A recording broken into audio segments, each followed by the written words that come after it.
গত 18 অক্টোবর হঠাৎই হৃদরোগে আক্রান্ত হয়ে প্রয়াত হন হাওড়ার পাঁচলা এলাকার জনপ্রিয় সিপিআইএম নেতা তথা সিটু পশ্চিমবঙ্গ রাজ্য কমিটির সদস্য শেখ মোহাম্মদ হাসান।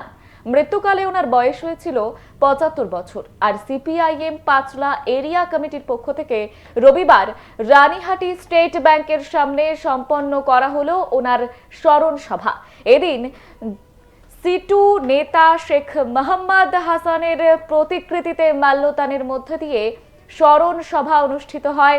উপস্থিত ছিলেন সিপিআইএম এর পলিট ব্যুরো সদস্য শ্রীদীপ ভট্টাচার্য, সিপিআইএম হাওড়া জেলা কমিটির সম্পাদক দিলীপ ঘোষ, সিপিআইএম হাওড়া জেলা সম্পাদক মণ্ডলীর সদস্য নবীন ঘোষ, সিপিআইএম নেতা পরেশ পাল, সারা ভারত ফরওয়ার্ড ব্লক পশ্চিমবঙ্গ রাজ্য কমিটির সদস্য ফরিদ মোল্লা, সারা ভারত অগ্রগামী মহিলা সমিতির পশ্চিমবঙ্গ রাজ্য কমিটির সম্পাদিকা তথা পাঁচলার প্রাক্তন বিধায়িকা ডলি রায় সহ অন্যান্যরা এদিনের এই স্মরণ সভা থেকে এসআইআর নিয়ে সমালোচনা করেন সিপিআইএম এর পলিট ব্যুরো সদস্য শ্রীদীপ ভট্টাচার্য।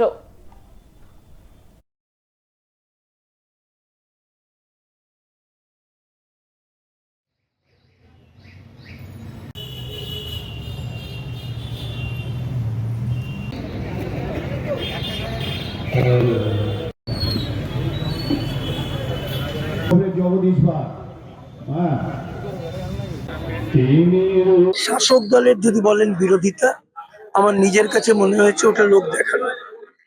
কারণ ওরা দুটো দল কিভাবে চলছে না চলছে বহু তথ্য আছে। আমরা পরিষ্কার বলছি, মানুষ, আমি যেটা বলার ক্ষেত্রে বললাম, এসআইআর এর নামে যেটা চেষ্টা চলছে, যেটার সম্পর্কে আমরা শঙ্কিত, কোনোভাবেই প্রকৃত ভোটারের নাম বাদ দেওয়া যাবে না। কোনো অজুহাত তুলে ধর্ম বা ভাষার নামে কোনো মানুষের ভোটাধিকার কারা যাবে না। কিন্তু আমরা বলছি যে যারা দীর্ঘদিন ধরে বেআইনি ভোটার, ফেক ভোটার, বহু জায়গায় নাম আছে মৃত অথচ ভোটার তালিকায়, আমরা বলছি এগুলো বাদ দাও, ভোটার তালিকাকে পরিশুদ্ধ করো।